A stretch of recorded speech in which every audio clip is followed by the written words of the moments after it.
Merhaba arkadaşlar. Ben Çınar Ertürk. Tercihleriniz umutlarınızı yansıtsın. Korkularınızı değil. İyi seyirler.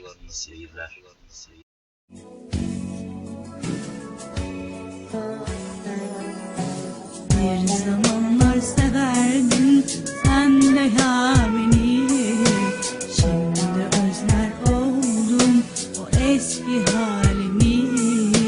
Seneler benden aldıysa seni.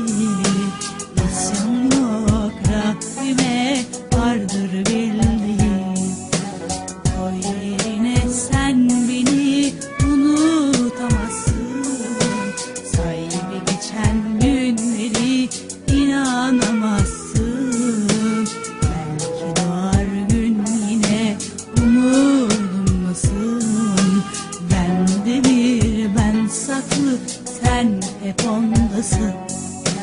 Bazı cümleler yasak, söylesen neden?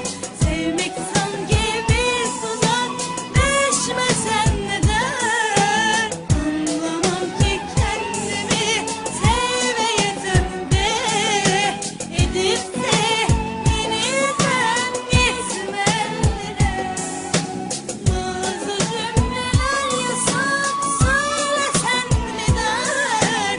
Sevmek sanki bir tuzak, düşmesen neden? Anlamam ki kendimi, sevmeye tövbe edip de yeniden gitmem neden?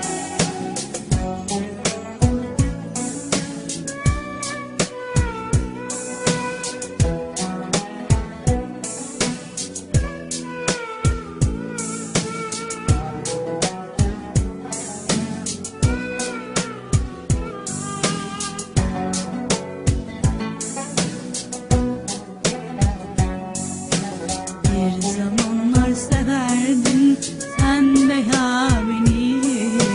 Şimdi özler oldum o eski halimi. Seneler benden aldıysa seni. İsyan yok Rabbime, vardır bildiğin.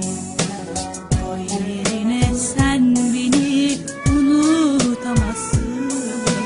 Sahibi geçen günleri inanamazsın.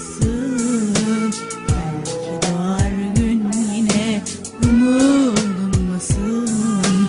Bende bir ben saklı, sen hep ondasın.